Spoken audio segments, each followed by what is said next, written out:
There is a mansion perched on the cliffs of Newport, Rhode Island, known to television audiences as the haunted estate of Collinwood. For 5 years, dark shadows transformed this limestone palace into America's most famous Gothic residence, home to vampire Barnabas Collins and the cursed family who bore his name. But long before cameras arrived in 1966, Seaview Terrace had earned its reputation through events far more disturbing than any scriptwriter imagined. Deaths, bankruptcies, and mysterious misfortunes followed its owners with such consistency that the mansion became Newport's most notorious address. When Dan Curtis searched for the perfect location to film his supernatural soap opera, he found a building that required no special effects to appear haunted. This is the story of Seaview Terrace, where reality wrote the script. In the summer of 1923, Newport, Rhode Island, stood as the undisputed capital of American excess. Along Ocean Drive and Bellevue Avenue, the wealthiest families in the nation had constructed what they carefully called summer cottages, though the term hardly captured the reality of these palaces. The Breakers, built by Cornelius Vanderbilt II, contained 70 rooms spread across 125,000 square feet. Marble House, commissioned by Alva Vanderbilt, featured a ballroom modeled after the Hall of Mirrors at Versailles. Rosecliffe recreated the Grand Trianon. These were not homes, they were declarations of financial supremacy rendered in limestone, marble, and gilt. Into this landscape of competitive grandeur came Edson Bradley. Bradley had been born on the 12th of January 1863 in Chicago, the son of a prominent physician who had invested early and wisely in copper mining operations throughout the American West. When his father died in 1894, Edson inherited control of mining interests that stretched from Michigan's Upper Peninsula to the mountains of Arizona. By 1920, the Bradley Mining Company was producing millions of pounds of copper annually. Edson Bradley ranked among the 10 wealthiest individuals in the United States. His personal fortune was estimated at approximately $80 million, a sum that would approach $1.2 billion in contemporary currency. But Bradley had no interest in merely managing the family business. When he turned 60, he decided Newport required his attention. He wanted to build something that would outlast him, something that would establish the Bradley name among the families who had defined American aristocracy for the previous half-century. He wanted a palace. In 1922, Bradley purchased a parcel of land on the eastern edge of Newport, where Ochre Point Avenue met the Atlantic Ocean. The property occupied the highest point along the coastline, with cliffs dropping nearly 60 feet to the rocks below. From this elevation, the entire sweep of the Atlantic stretched to the horizon. Bradley paid $175,000 for the land, approximately $3 million in modern terms. He intended to spend considerably more on what would rise above it. Bradley commissioned Howard Greenlee, a New York architect who had studied at the École des Beaux-Arts in Paris. Greenlee was 43 years old, at the height of his creative powers. He understood exactly what Bradley wanted. The style would be French Renaissance, inspired by the chateau of the Loire Valley, but adapted to the requirements of a modern American residence.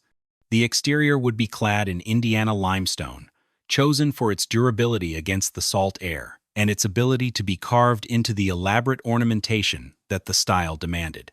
The roof would feature dormers, turrets, and a central tower rising 5 stories above the main structure.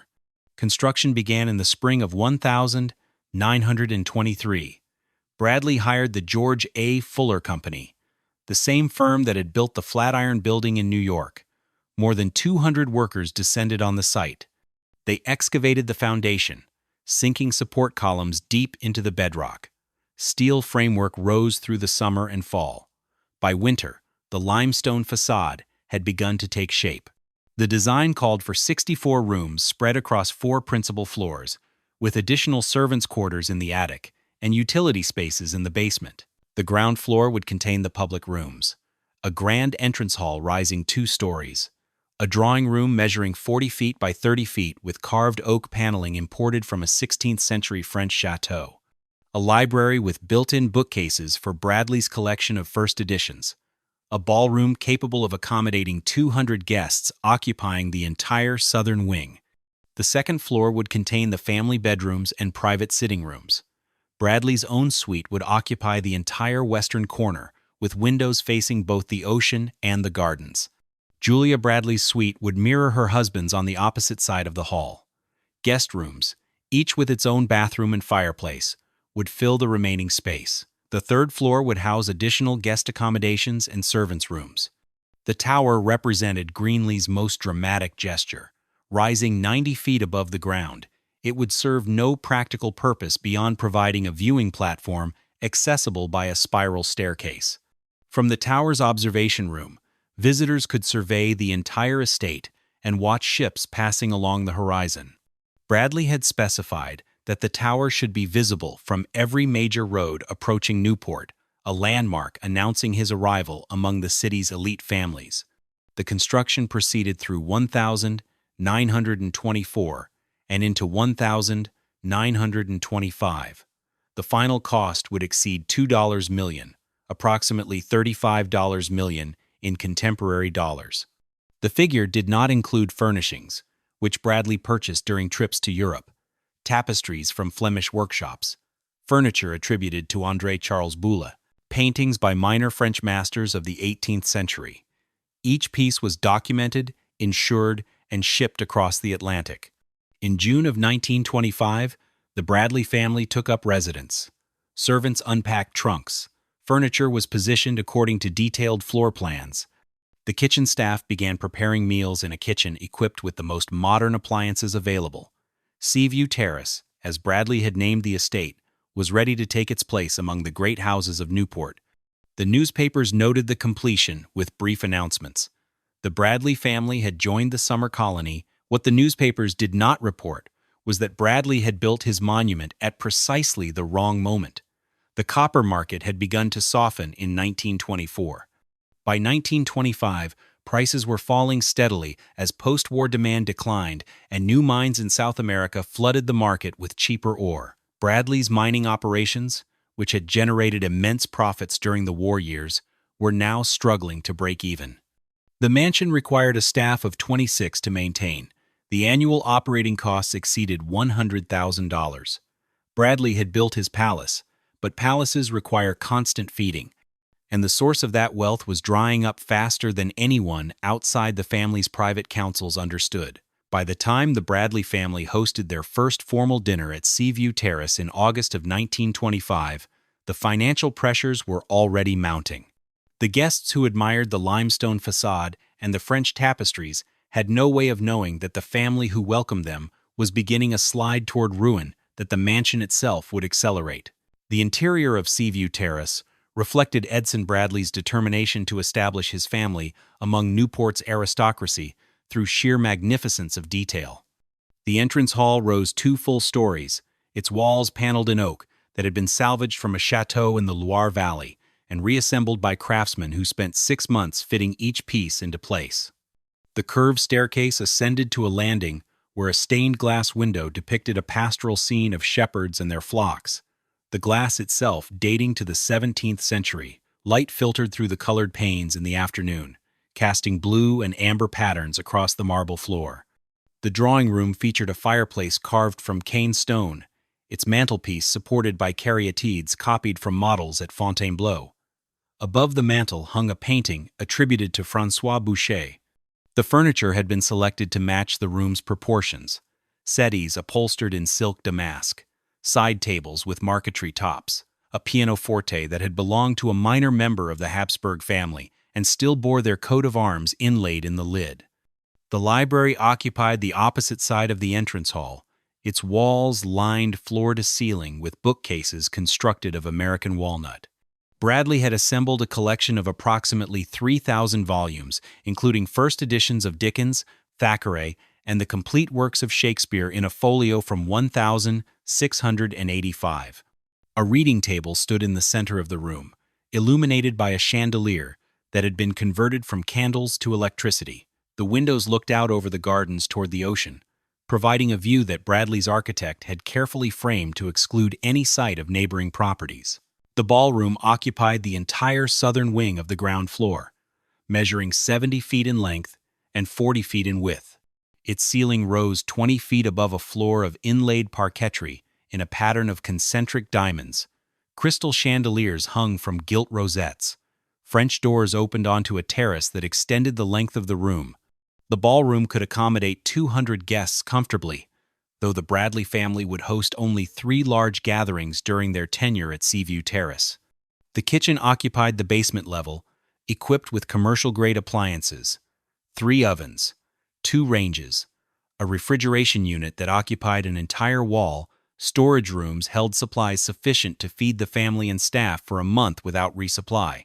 The wine cellar maintained a constant temperature of 55 degrees and housed Bradley's collection of French vintages, including several cases of Chateau Lafite from the 1872. The second floor contained the family's private apartments.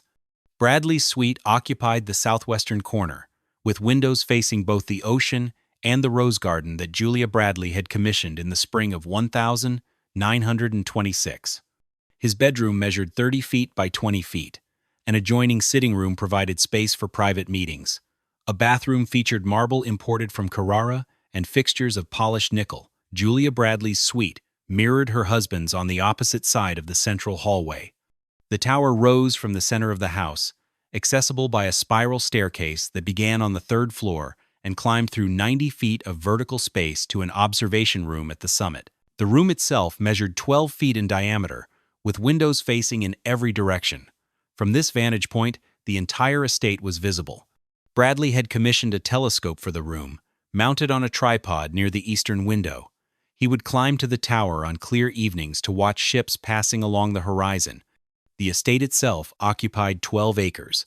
The grounds had been landscaped according to plans drawn by Frederick Law Olmsted, Jr. Formal gardens occupied the southern exposure, with boxwood hedges trimmed into geometric patterns. A fountain stood at the intersection of the main paths, though it was rarely operated because the sound of rushing water competed with the constant murmur of the ocean just beyond the cliff edge. The operating costs for Seaview Terrace exceeded $100,000 annually. The property taxes alone amounted to $18,000 per year, more than most American families earned in a decade. These expenses represented a manageable burden for a man of Bradley's wealth in 1925, but they would become increasingly difficult to sustain as his mining operations deteriorated through the latter half of the decade. The first sign of trouble came in the autumn of 1926. Bradley received word that copper prices had fallen below the cost of production at his largest mine in Arizona. The mine employed 300 workers and had operated profitably for 30 years. Bradley ordered operations suspended until market conditions improved. They would never resume. By early 1927, 2 additional mines had been forced to close. The income that had sustained Bradley's lifestyle was vanishing, but the mansion on the cliff required feeding regardless of market conditions. Julia Bradley noticed the change first. Her husband spent increasing amounts of time in his study, reviewing ledgers and conducting telephone conversations with mining supervisors and financial advisors. The dinner parties that had characterized their first 2 summers at Seaview Terrace became less frequent. When guests did arrive, Bradley often excused himself early, retreating to his tower room where he would sit in darkness, watching the ocean. In June of 1928, Bradley suffered what his physician described as a nervous collapse. He was 65 years old. The strain of watching his fortune disintegrate had manifested in physical symptoms that could no longer be ignored. Sleeplessness, loss of appetite, episodes of confusion. He spent 3 weeks confined to his bedroom while Julia Bradley supervised his care and attempted to maintain the appearance of normalcy. When Bradley finally emerged from his room, he appeared diminished. He had lost weight. His face had taken on a gray cast. On the morning of the 15th of September 1928, a chambermaid discovered Edson Bradley in the tower room at the top of the house. He had climbed the spiral staircase sometime during the night and seated himself in the chair facing the eastern window. The telescope remained covered. The dawn light was just beginning to illuminate the ocean when the maid found him. He was dead at the age of 65. The physician who examined the body determined that Bradley had suffered a massive heart attack. He had died alone, looking out over the Atlantic, toward a horizon he would never reach. The mansion he had built to announce his greatness had witnessed instead his ruin. And this would not be the last time that Seaview Terrace demanded a price for its grandeur. The funeral was held 3 days later at Trinity Church in Newport, the same church where the Vanderbilts and Astors had buried their own. The service was well attended by Newport society, though the mourners came more out of obligation than genuine grief. Bradley had never quite penetrated the inner circles of the summer colony. He had built the grandest house, but he had arrived too late and with too much eagerness. Few mourners lingered. Julia Bradley found herself at 60 years old, the owner of a mansion she could not afford to maintain, and heir to a mining empire that no longer generated income. The estate, when finally settled, was valued at approximately $4 million, less than 1/20th of the figure that newspapers had estimated during Bradley's lifetime. Most of this wealth was tied up in mining properties that could not be sold. The liquid assets available to Julia amounted to less than $300,000. After taxes and debts were settled, she was left with approximately $150,000. The annual operating costs alone would consume her remaining capital within 18 months. Julia Bradley chose to sell. In November of 1928, just 2 months after her husband's death, she listed Seaview Terrace with a Newport real estate firm. The asking price was $750,000. The agents prepared a prospectus describing the mansion's features and distributed it to potential buyers in New York, Boston, and Philadelphia. No offers arrived. The spring of 1929 came and went without a single serious inquiry. Julia Bradley reduced the price to $650,000 in June. Still nothing. She spent that summer living alone in the mansion with a skeleton staff of 6. The ballroom remained closed. The guest rooms stood empty. The tower, where her husband had died, was locked. Julia avoided that part of the house entirely. By October of 1929, when the stock market collapsed and the nation began its slide into the Great Depression, Seaview Terrace had been on the market for nearly a year. The crash eliminated what little demand remained. Julia Bradley reduced the price again to $500,000, then to $400,000. The agents advised her that the market had essentially ceased to exist. No one was buying estates. She would have to wait. In the spring of 1930, Julia Bradley received an offer of $250,000 from a businessman in New York. She accepted immediately. The sale closed in June. Julia packed what belongings she could transport, arranged for the remainder to be auctioned, and departed Newport for the last time. She would live another 8 years, dying in a modest apartment in Philadelphia in 1938. She never returned to Rhode Island. The businessman who purchased Seaview Terrace was named Joseph Friedman. He was 42 years old, a garment manufacturer who had built a successful business producing women's coats and dresses. Friedman had watched the stock market crash with concern, but had emerged relatively unscathed. While others panicked, he saw opportunity. Real estate prices had collapsed. Properties that had sold for millions just years before were now available for fractions of their construction costs. Friedman believed the depression would be brief. His plan was straightforward: convert the mansion into a private social club for wealthy Jewish families who were excluded from Newport's established institutions. The Newport Country Club, the Newport Reading Room, and the other bastions of WASP society had always maintained informal but absolute barriers against Jewish membership. Friedman envisioned Seaview Terrace as an alternative. He moved his family into the mansion in July of 1930 and immediately began renovations. The ballroom would serve for dinners and dances. The drawing room and library would function as lounges. Guest rooms would be available for members visiting from out of town. He hired an architect to design a swimming pool and tennis courts on the southern lawn. The total cost of these improvements was budgeted at $75,000. The club opened in the summer of 1931 with 48 founding members who each paid an initiation fee of $1,000. The first season appeared promising. Members hosted dinners. Their children played on the tennis courts. The pool was used constantly through September, but when the bills came due at the end of the season, Friedman discovered that the operating costs exceeded his projections by nearly 40%. The second season saw membership decline to 39 families. The depression was deepening. Even successful businessmen were cutting back on luxuries. Friedman reduced the annual dues from $500 to $300, but the reduction only confirmed what members already suspected: the club was failing. By the end of the 1933 season, membership had fallen to 22 families. Friedman had invested more than $400,000 in the property. He could not continue. In the spring of 1934, Joseph Friedman listed Seaview Terrace for sale at $200,000. The property remained on the market for 14 months before an offer arrived. The buyer was Edith Wetmore, widow of George Peabody Wetmore, who had served as governor of Rhode Island and United States Senator. Edith Wetmore was 78 years old when she purchased Seaview Terrace in July of 1935 for $185,000. She had no intention of living there. She bought the property to prevent it from being subdivided or demolished. The mansion would stand empty under her ownership for the next 4 years, maintained by a caretaker who lived in the garage apartments. The caretaker, a man named Thomas Brennan, reported to Mrs. Wetmore's estate managers that the house was difficult to heat, impossible to keep clean, and subject to strange drafts that seemed to originate from no identifiable source. Doors that he locked in the evening stood open in the morning. Windows rattled without wind. The tower staircase troubled him particularly. He avoided climbing it whenever possible, claiming that the air in the tower room felt different from the rest of the house. Colder, heavier. Brennan was not a superstitious man. He had worked as a groundskeeper for the Wetmore family for 20 years. But Seaview Terrace unsettled him in ways he could not articulate. When Mrs.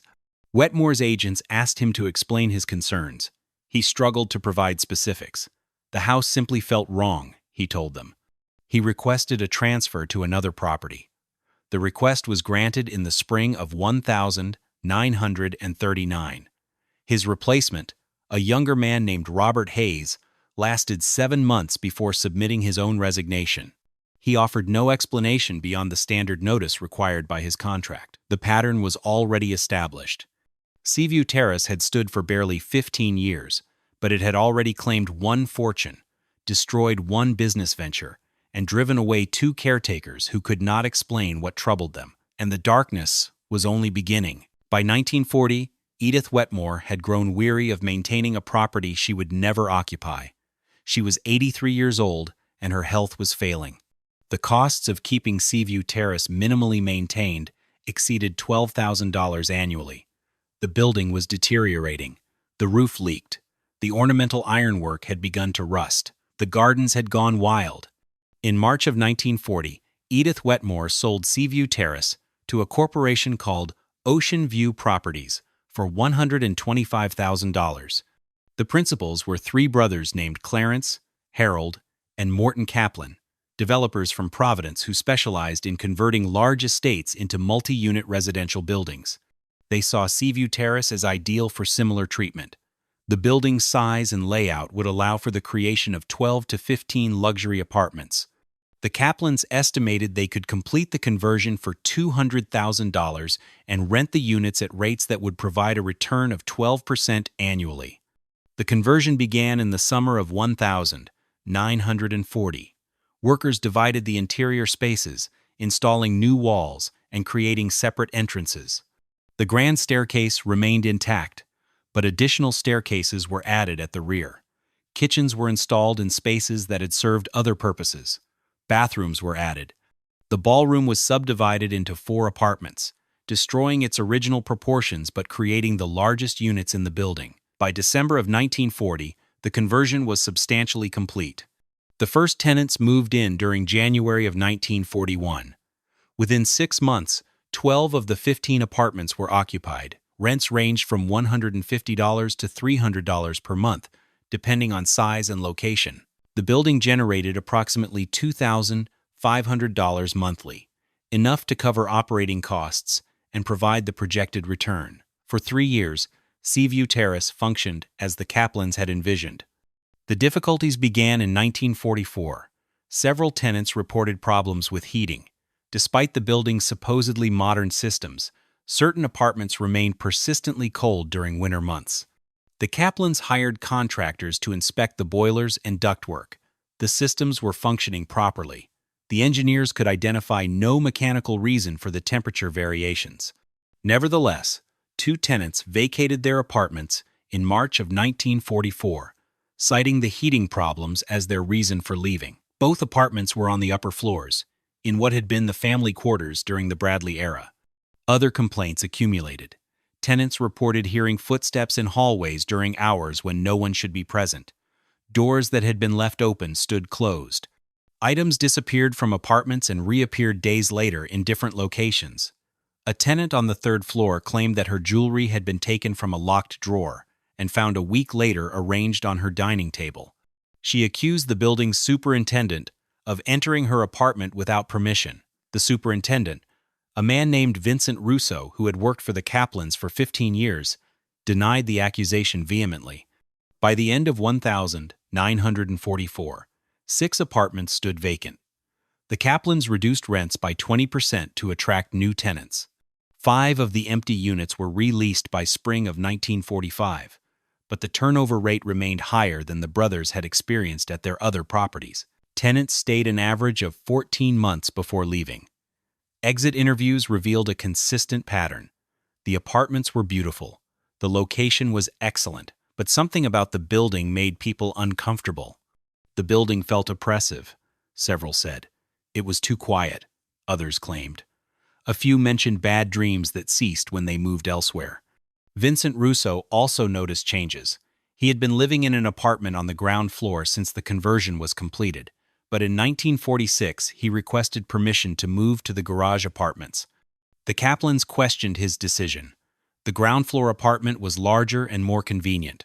Russo explained that he preferred the separation between his residence and his work.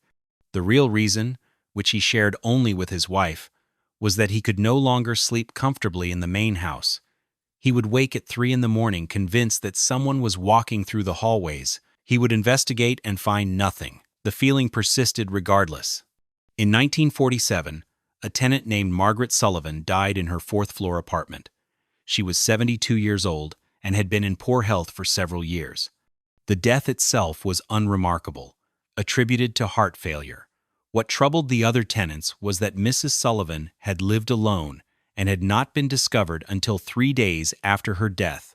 A neighbor had finally alerted the superintendent when newspapers began accumulating outside her door. "People died alone," the tenants whispered. No one noticed. The Kaplan brothers sold Seaview Terrace in January of 1949 to a real estate investment trust based in Boston. The sale price was $175,000. Less than the brothers had invested 9 years earlier.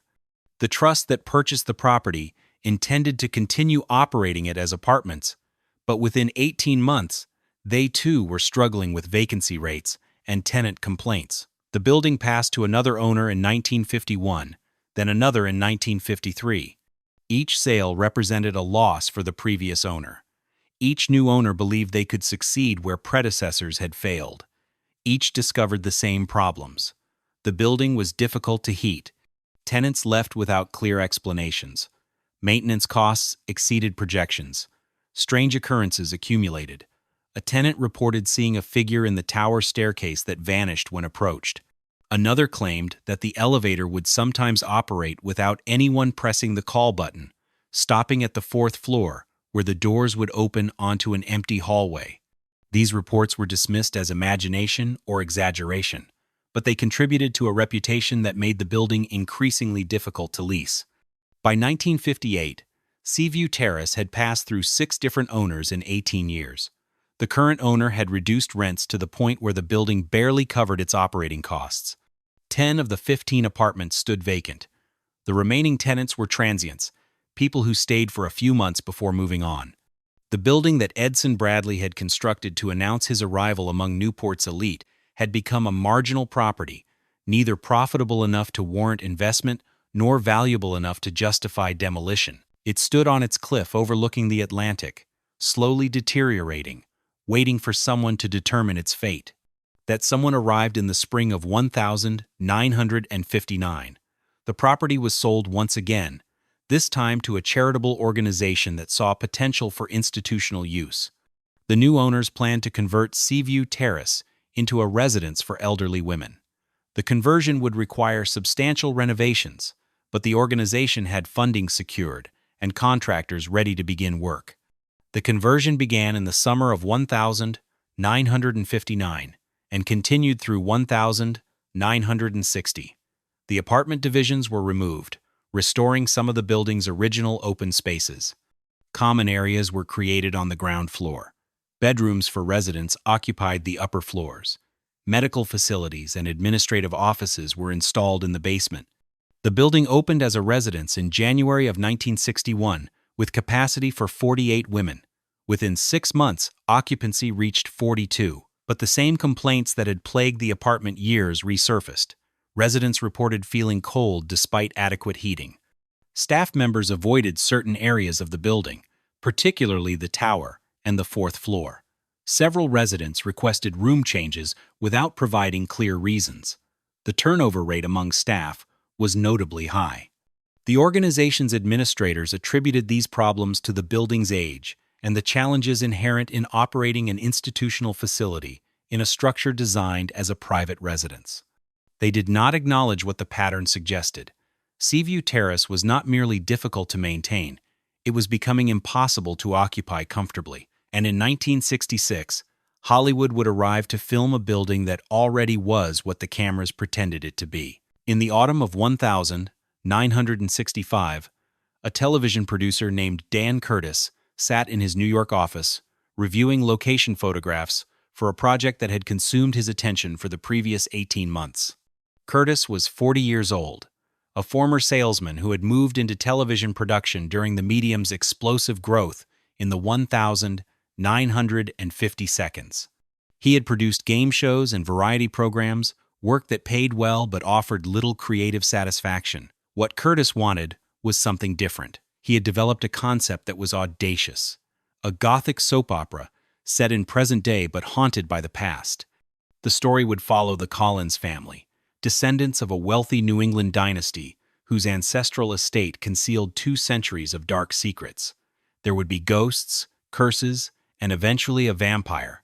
The show would air 5 days a week in the late afternoon, targeting the audience that had made soap operas a cultural phenomenon. Curtis had pitched the idea to ABC executives who were skeptical but willing to take a chance.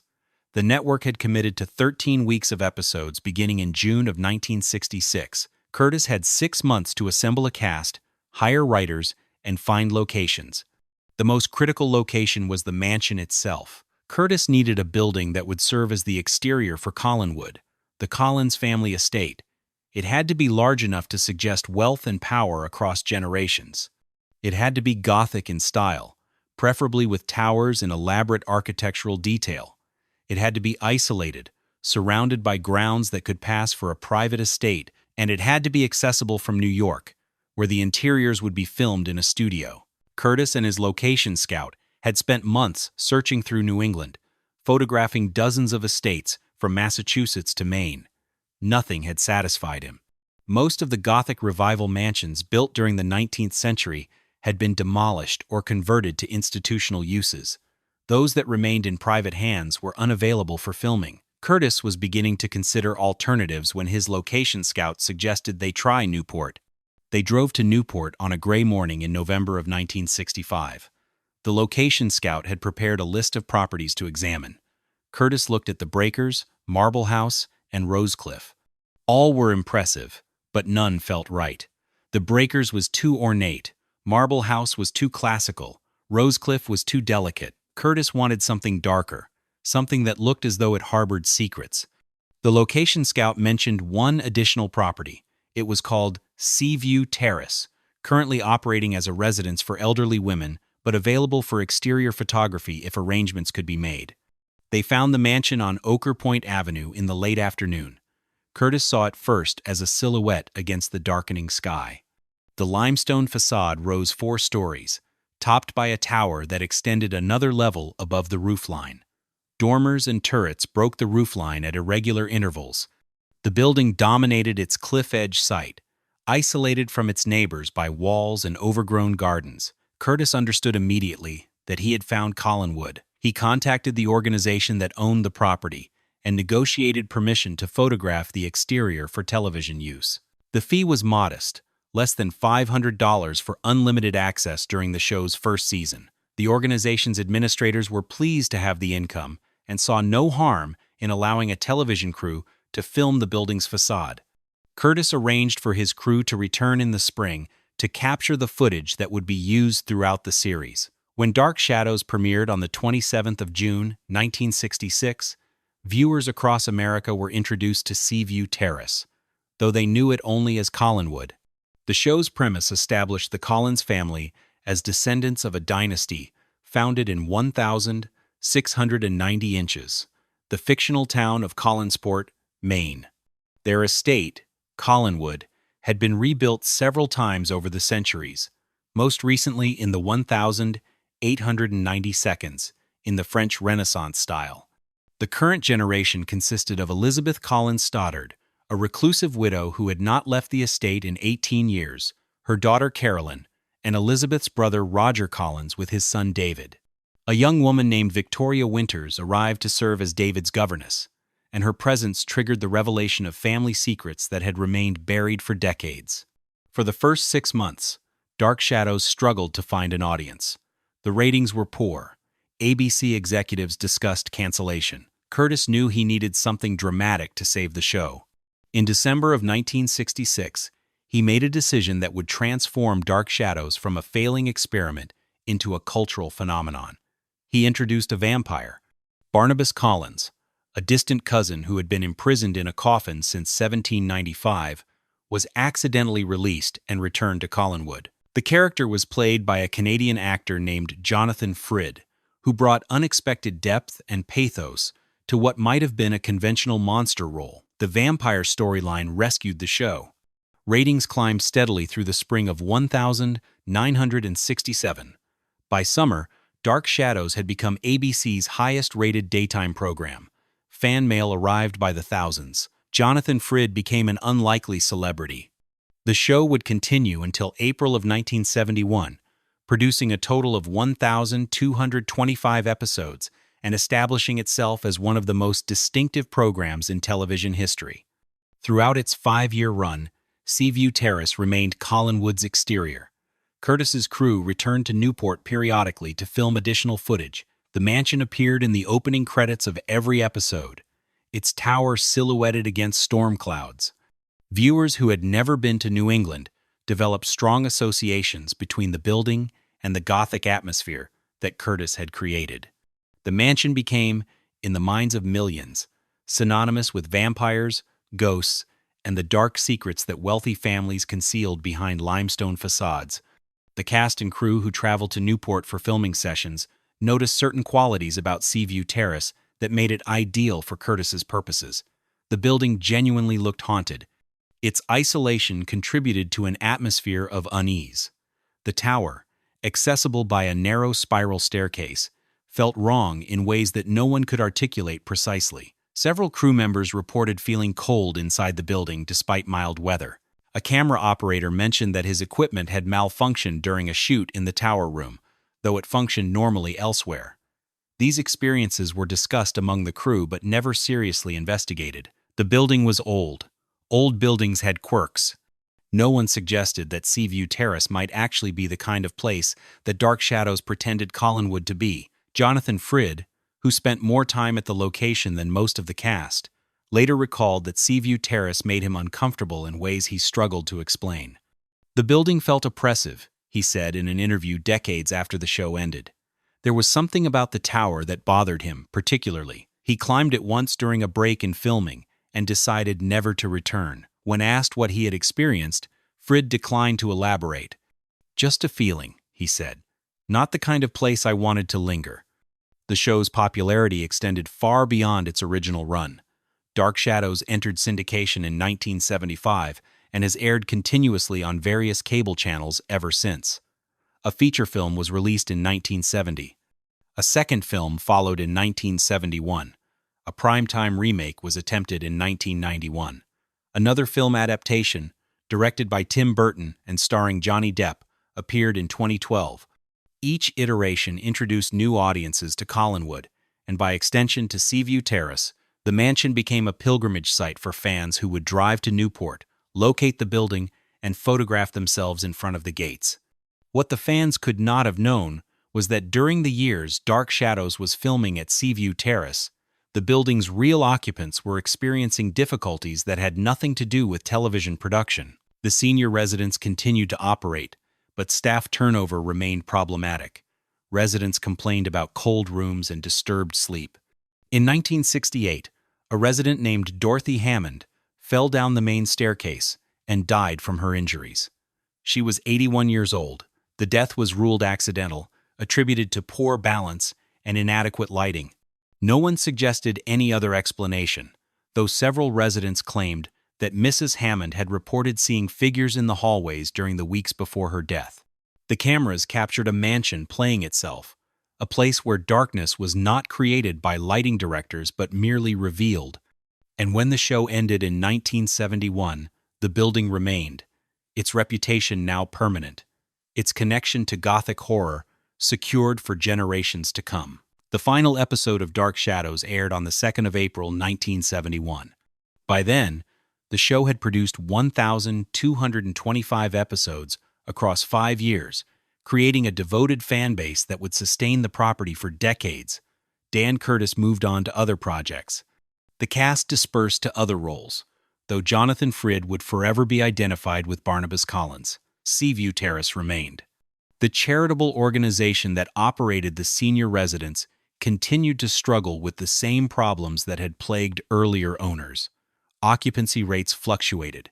Staff turnover remained excessive. Residents complained about conditions that administrators could not adequately address. By 1972, the organization had concluded that maintaining Seaview Terrace as a residential facility was financially unsustainable. The building required extensive renovations that the organization could not afford. The operating costs exceeded the income generated by resident fees. After 11 years of trying to make the conversion work, the organization put the property up for sale. The asking price was $300,000, a figure that reflected both the building's condition and the difficulty of finding appropriate uses for estates of this scale. Several potential buyers examined the property during 1973 and 1974. A hotel developer considered converting it to a boutique inn but withdrew when renovation estimates came back at more than $2 million.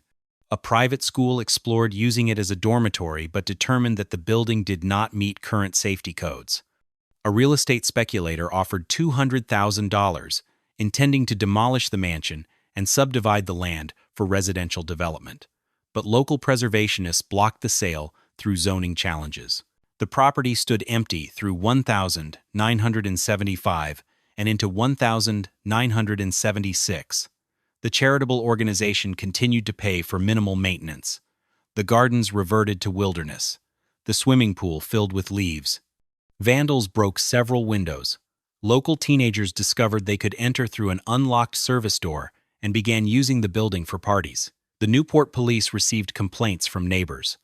Officers who responded to these calls found the mansion unsettling. The teenagers they ejected claimed they had heard footsteps on upper floors when no one else was present. The officers attributed these claims to alcohol and imagination, but they noted in their reports that the building had an oppressive atmosphere even in daylight. In the spring of 1976, a private school based in Newport approached the organization about purchasing Seaview Terrace. Salve Regina College had been founded in 1934 as a Catholic women's college and had grown substantially in the decades since. The college already owned several Newport mansions that it had converted to academic and residential use. Ochre Court, a massive French chateau built by the Gaulet family in 1892, served as the college's main administration building. Wakehurst, another Gilded Age estate, housed classrooms and offices. Seaview Terrace would provide additional space for administrative functions and possibly student housing. The college purchased the property in August of 1976 for $225,000. Renovations began immediately. The ground floor would contain administrative offices. Upper floors would be converted to student housing. Modern fire suppression systems were installed. Electrical wiring was upgraded. The tower, deemed too dangerous for regular student access, was closed and locked. The total cost of these renovations exceeded $800,000, but the college had the resources to complete the work properly. Salve Regina College, which became Salve Regina University in 1991, has owned Seaview Terrace for nearly 5 decades. The building currently houses administrative offices on the lower floors and serves various functions for the university community. It is known on campus as Carey Mansion, named after George and Edna Carey, who donated funds for its preservation and renovation in 1984. Students who attend classes in the building report the same cold spots and unsettling atmosphere that residents and tenants described for decades before the college acquired the property. The tower remains locked. University administrators cite safety concerns, but maintenance workers who have accessed the space for repairs report that it feels different from the rest of the building in ways they cannot explain. The building's connection to dark shadows has never been forgotten. The university acknowledges this history and occasionally permits media access for articles or documentaries about the show. Fans continue to visit, photographing the exterior from public streets. The university does not offer tours of the interior to the general public, but it has cooperated with Dark Shadows conventions and anniversary celebrations, recognizing that the building's association with the show represents a unique aspect of its history.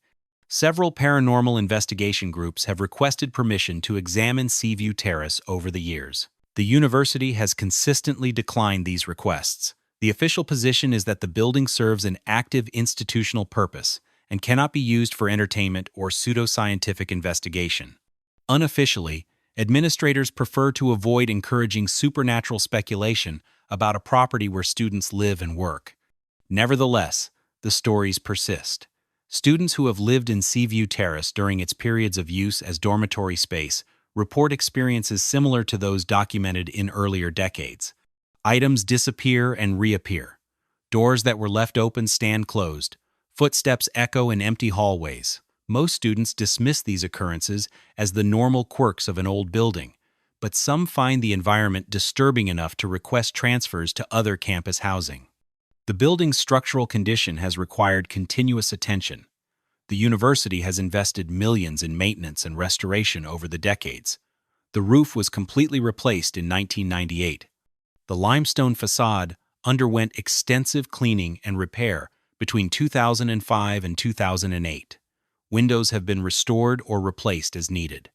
The interior has been renovated multiple times to meet changing institutional needs and updated building codes. These investments have preserved Seaview Terrace as a functional building and prevented the deterioration that has claimed other Newport estates, but they have also revealed the immense ongoing cost of maintaining structures built during the Gilded Age. The pattern that emerged during the Bradley years has continued through every subsequent ownership. Seaview Terrace demands resources beyond what most owners anticipated. It presents problems that cannot be fully resolved. It affects the people who occupy it in ways that are difficult to document but widely reported. Whether these effects result from the building's design, its history, or some combination of factors remains a matter of interpretation. The roster of tragedies associated with Seaview Terrace can be enumerated with uncomfortable precision. Edson Bradley died in the tower room in 1928. Joseph Friedman lost his entire investment and was forced into bankruptcy by 1936, dying in reduced circumstances in 1942. Dorothy Hammond fell to her death on the main staircase in 1968. A student who lived briefly in the building during its use as dormitory space, in the 1,980 committed suicide 3 months after moving out, though no direct connection to her time at Seaview Terrace was established. 2 maintenance workers died of heart attacks while working in the building during the 1,990, both men under 60 years old with no prior history of cardiac problems. These deaths, taken individually, can be explained by circumstance, age, or medical conditions. Taken collectively, they suggest a pattern that some find difficult to ignore. The question that has followed Seaview Terrace since the Bradley era remains unresolved. Is the building itself responsible for the misfortunes that have accumulated within its walls, Or does it simply attract people and circumstances that were already troubled? The Gothic imagination insists that places can be cursed, that accumulated tragedy can poison a location. The rational mind rejects such explanations, attributing patterns to coincidence and selective reporting. Both perspectives contain truth. Seaview Terrace stands on its cliff, overlooking the Atlantic, neither cursed nor innocent, simply enduring. The architectural significance of Seaview Terrace was formally recognized in 1975 when it was listed on the National Register of Historic Places. The designation acknowledged the building as an outstanding example of French Renaissance Revival architecture and one of the last great mansions constructed during Newport's Gilded Age. The listing provided certain protections against demolition and made the property eligible for historic preservation grants, though it imposed no restrictions on interior modifications. The designation also confirmed what preservationists had argued for decades. Seaview Terrace represented an important chapter in American architectural history, regardless of the troubles that had plagued its owners. Howard Greenlee, the architect who designed the mansion for Edson Bradley, had died in 1963 at the age of 84, long before the building achieved its unexpected fame through dark shadows. His career had included dozens of commissions for wealthy clients throughout the Northeast, but Seaview Terrace remained his largest and most ambitious residential work. Architectural historians who have studied Greenlee's portfolio note that he succeeded in creating exactly what Bradley requested, a mansion that could compete with the greatest estates in Newport. That the building also possessed qualities that made it unsuitable for comfortable habitation was not something Greenlee could have anticipated or addressed. The tower, which had figured so prominently in both Bradley's death and the building's Gothic reputation, was the subject of particular architectural interest. Rising 5 stories above the main roofline, it served no practical purpose beyond providing a viewing platform. The spiral staircase that accessed it was narrow and steep.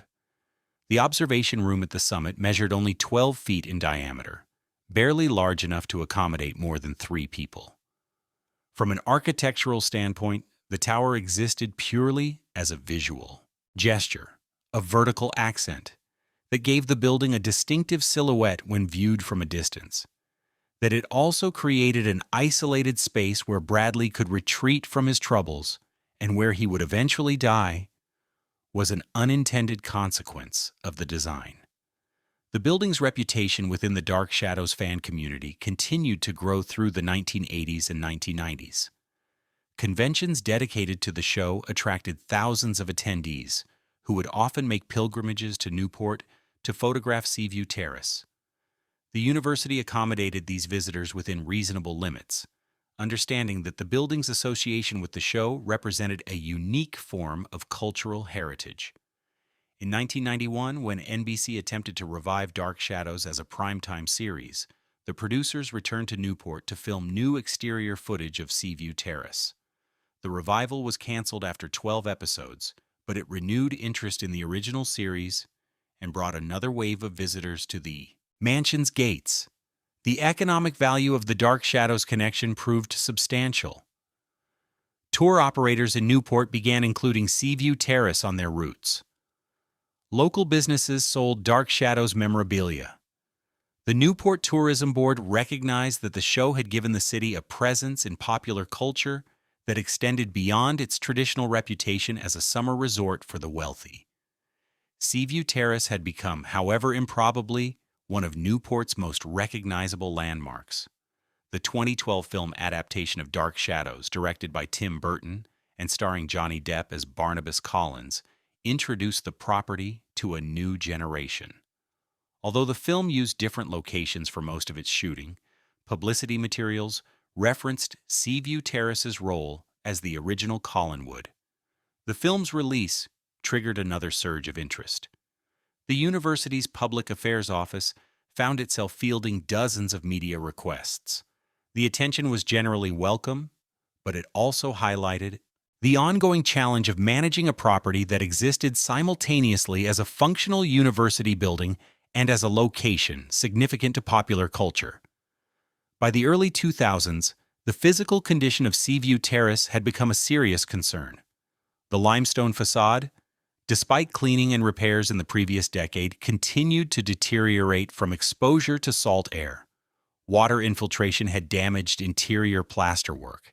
The tower showed signs of structural stress. The university commissioned a comprehensive structural assessment in 2003. The report concluded that while the building was not in danger of collapse, it required immediate attention to prevent accelerating decay. The estimated cost of necessary repairs was $4.2 million. The university launched a fundraising campaign specifically dedicated to Seaview Terrace's preservation. The campaign emphasized the building's architectural significance and its unique place in popular culture. Dark Shadows fans contributed alongside university alumni and preservation organizations. By 2006, the university had raised sufficient funds to begin the most extensive restoration in the building's history. The work continued through 2009 and addressed both structural and aesthetic concerns. The facade was repaired using limestone sourced to match the original material. The roof was replaced entirely. Interior spaces were renovated to meet current building codes while preserving historic features. The tower was stabilized, but remained closed to regular access. The restoration revealed construction details that had been hidden for decades. Workers discovered that the original plasterwork in the main public rooms had been created by Italian craftsmen brought to Newport specifically for the Bradley Commission. Behind layers of paint, ornamental details emerged that had been covered during earlier renovations. In the tower room, workers found scratches on the window frame that appeared to be tally marks, though their origins and meaning remained unclear. Whether Edson Bradley had made these marks during his final months, or whether they predated his occupancy, could not be determined. The university also commissioned a comprehensive history of the property during this period. A local historian was hired to research the building's past through archival documents, newspaper accounts, and interviews with former residents and workers. The resulting report, completed in 2008, documented the sequence of ownership changes, financial failures, and reported disturbances that had characterized the building's first 80 years. The historian noted the pattern of misfortune but offered no supernatural explanations. Attributing the building's troubled history to economic factors, maintenance challenges, and the general difficulty of sustaining large estates in the 20th century. The question of what to do with the tower remained contentious. Some university officials argued that it should be made accessible to students and visitors. Others maintained that the structural concerns and safety risks justified keeping it closed. The tower's reputation as the site of Bradley's death and as a location where multiple caretakers and maintenance workers had reported feeling uncomfortable also factored into discussions, though administrators were reluctant to acknowledge these concerns formally. The decision reached in 2010 was to leave the tower closed indefinitely, with access permitted only for necessary maintenance and inspections. Dark Shadows celebrated its 45th anniversary in 2011 with events that included a fan gathering in Newport. Several hundred attendees participated in a walking tour that concluded at the gates of Seaview Terrace. The university permitted limited access to the grounds for photographs. Some attendees reported experiencing cold spots or feelings of unease while on the property, but these claims were treated as part of the fan experience, rather than as serious phenomena requiring investigation. The building's status as university property has provided a level of institutional stability that earlier owners never achieved. The university has the resources to maintain the structure properly and the institutional commitment to preserve it for future generations. But even within this stable framework, Seaview Terrace continues to present challenges. Staff members who work in the building regularly request transfers. Students who are assigned to programs housed there often ask to be relocated. Maintenance costs consistently exceed projections. The building requires more attention, more resources, and more management time than comparable structures on campus. University administrators who have dealt with Seaview Terrace over the years speak about it with a mixture of pride and frustration. It is a magnificent building, they acknowledge, an architectural treasure that enhances the campus. It is also a constant source of complications. When pressed to explain the specific difficulties, they cite the usual litany of concerns that accompany old buildings: age, design flaws, deferred maintenance, challenging climate conditions. Few are willing to entertain questions about whether something beyond these practical matters might account for the building's persistent problems. Such speculation, they suggest, is best left to fans of Gothic television. But the pattern continues, adding chapters to a story that refuses to end. Today, Seaview Terrace stands much as it did when Edson Bradley completed construction in 1925. The limestone facade rises above its cliff-edge site, the tower extending toward the sky. The building occupies its 12 acres with the same commanding presence that Bradley intended, visible from Ocean Drive and from the cliff walk that runs along the coast. Nearly a century has passed since the mansion opened. During that time, it has witnessed the collapse of one fortune, the failure of multiple business ventures, the deaths of at least 7 people within its walls, and the transformation of American culture from the Gilded Age through the television era into the digital present. It has served as private residence, social club, apartment building, senior home, and university facility. It has been photographed by millions, studied by architectural historians, investigated by paranormal researchers, and pilgrimage destination for fans of a television show that ended more than 50 years ago. The building currently serves Salve Regina University as an administrative and multi-purpose facility. Offices occupy the ground floor. Meeting rooms and event spaces fill portions of the upper levels. The ballroom, subdivided during the apartment conversion and restored during subsequent renovations, hosts university functions. The library that once held Edson Bradley's collection of first editions now contains file cabinets and modern office equipment. The tower remains locked. Students walk past the building daily without knowing its history beyond its connection to dark shadows. For most of the university community, Seaview Terrace is simply another campus building, notable primarily for its size and architectural distinction. But the reports continue. A facilities manager who worked in the building during the 2010s recounted that equipment malfunctions occurred with unusual frequency. Heating systems would fail in specific rooms while functioning normally elsewhere. Electrical circuits would trip without apparent cause. Doors that were consistently locked would be found standing open in the morning. When pressed to explain these occurrences, the manager acknowledged that old buildings present maintenance challenges. But he also noted that Seaview Terrace presented more challenges than other historic structures on campus, and that the pattern of problems seemed to concentrate in particular areas, specifically the upper floors and the tower staircase. A student who lived briefly in the building during a period when it housed residential space described waking at 3 a.m. to the sound of footsteps in the hallway outside her room. She assumed another resident was returning late from studying. When she opened her door to see who was there, the hallway was empty. The footsteps stopped the moment she opened the door. This occurred on 3 consecutive nights. On the 4th night, she requested a transfer to different housing. Her request was granted without question, suggesting that such transfers were routine.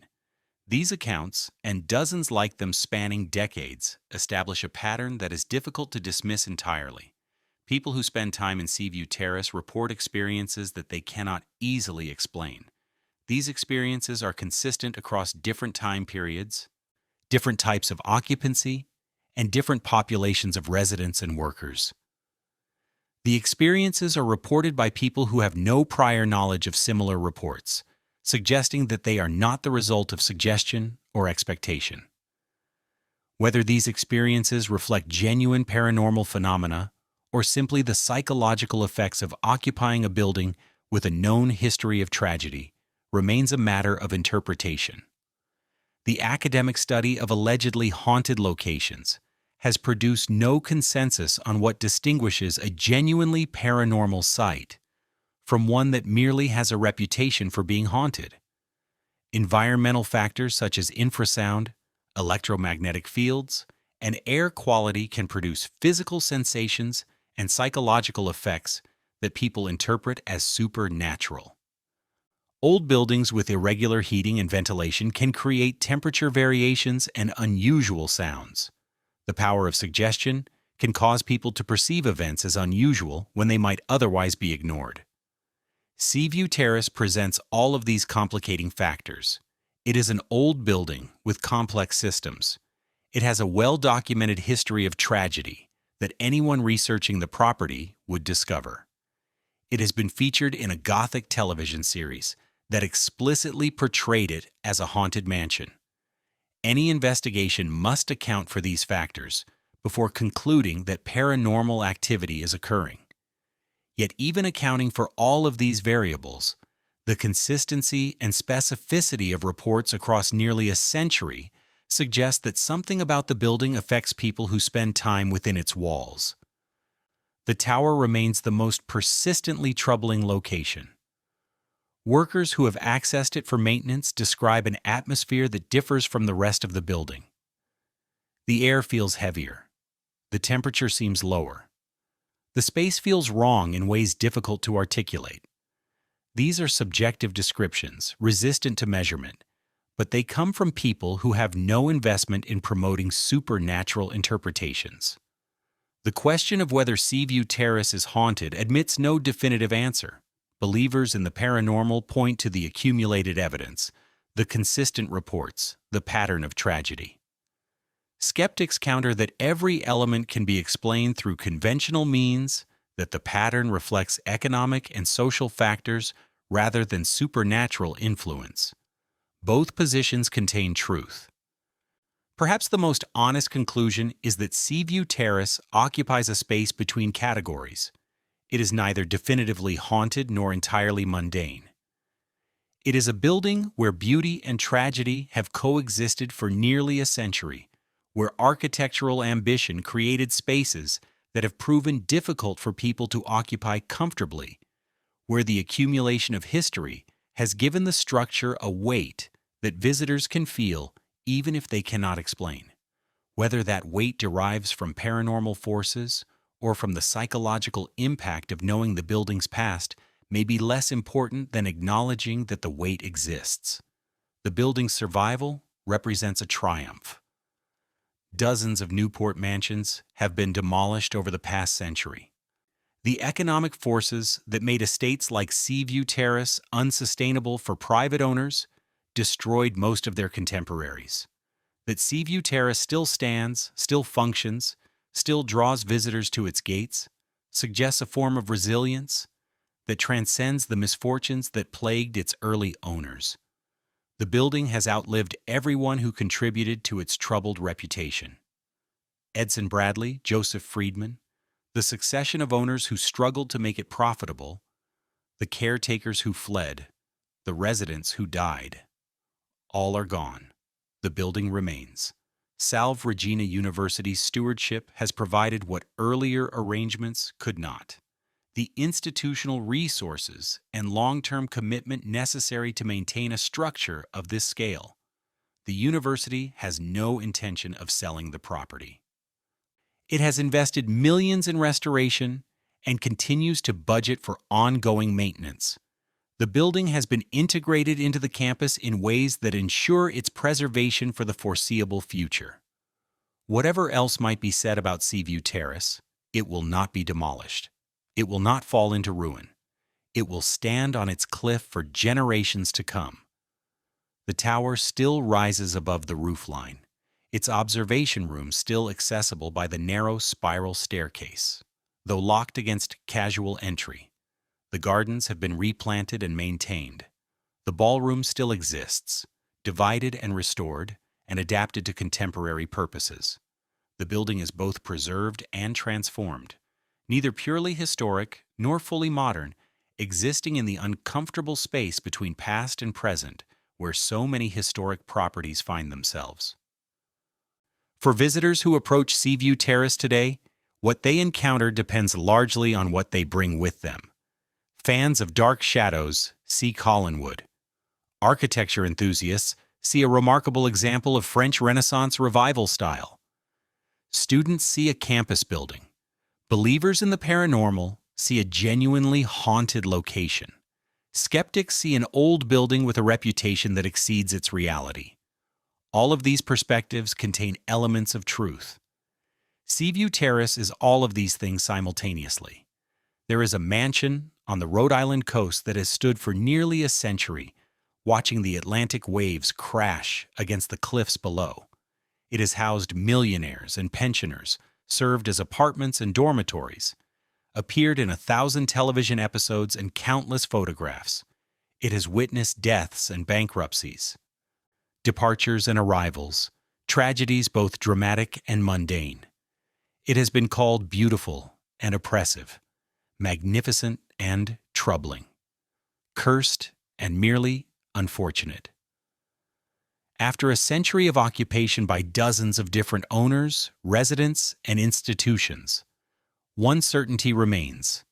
Seaview Terrace endures. It stands on its cliff, neither fully understood nor entirely mysterious, adding to its history with each passing year, still demanding more from those who occupy it than most buildings require, still presenting challenges that resist simple solutions. The mansion that Edson Bradley built to announce his greatness became instead a monument to the limits of human ambition and the persistence of places that refuse to be ordinary. It will stand long after everyone who currently knows its stories has departed, accumulating new chapters, new residents, new mysteries. The building endures because that is what buildings do. They outlast us all.